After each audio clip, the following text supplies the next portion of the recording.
Good morning साथियों। आज जनवरी 2026 में ये वीडियो बना रहा हूँ जिसमें इंडिया को रिप्रेजेंट कर रहा हूँ।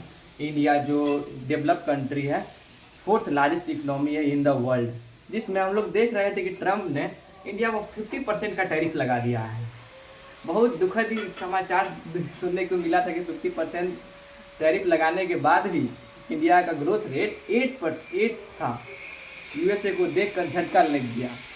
और आज खबर आ रही है कि जो मोदी ने ट्रम्प पर 30% का टैरिफ लगा दिया दाल पर, पल्स पर। ये देखा गया है कि जिसमें 2023 के कंपेरिजन 2024 में 39% ज़्यादा दाल आया था यूएसए से, जिसमें से अभी 30% पल्स पर दाल पर टैरिफ लगा दिया गया है। तो यूएसए के किसानों पर माथा छा गया है। अब देखते हैं यूएसए के किसान पर कैसे दबाव होता है और उनका राशन अब इंडिया में आना बंद हो जाएगा। हम जानते हैं कि इंडिया पर जब से टैरिफ लगा है, इंडिया को नया मार्केट चाहिए और यूएसए ने यूरोप पर भी टैरिफ लगा दिया है, तो यूरोप को भी नया मार्केट चाहिए। तो हमने देखा है कि आज यूएस के साथ एग्रीमेंट हुआ है, trade agreement, free trade agreement. India दिन पर दिन फ्री ट्रेड एग्रीमेंट को साइन कर रहा है जिससे उसको फ्री ट्रेड एग्रीमेंट हो। और अगले एक और न्यूज़ देखा जाता है कि ब्रिक्स जो जिसका चेयरपर्सन 2026 में इंडिया बन गया है।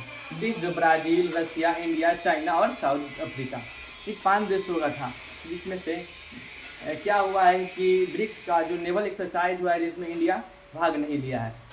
इसका मतलब कि कोई ऐसा एग्रीमेंट नहीं था कि हाँ जो नेवल एक्सरसाइज ब्रिक्स में भाग लेगा वही रहेगा इस सच में। ऐसा कोई बात नहीं है।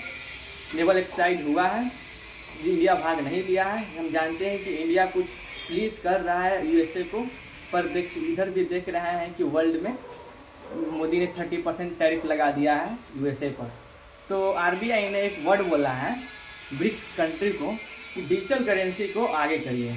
डिजिटल जो हम लोग यूपीआई पे करते हैं, हमारे देश की एक लड़की ने यूपीआई बनाया था जिसमें से पूरा इंडिया में यूपीआई छा गया है और नंबर 1 वेबसाइट और पैसा ट्रांजेक्शन करने का एक बन चुका है।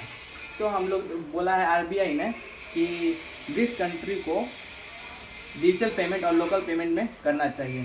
लोकल करेंसी हम नहीं जनरेट कर सकते हैं क्योंकि लोकल करेंसी में बहुत क्या अल्टरनेटिव हो सकता है यूएसए को।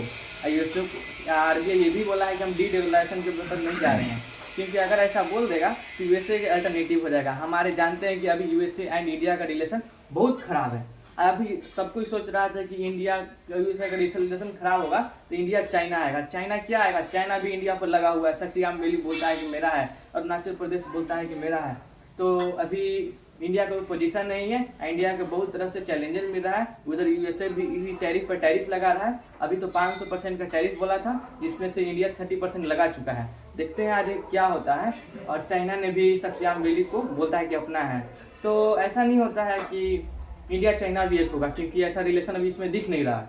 तो हम लोग देखते हैं आगे क्या होता है। और हम लोगों को, इंडियंस को, अपनी टेक्नोलॉजी और हर चीज़ को मेहनत करिए और टेक्नोलॉजी बनाइए, अपना मेहनत करके बेस्ट इंजीनियर बनाइए जिससे इंडिया ग्रो करे।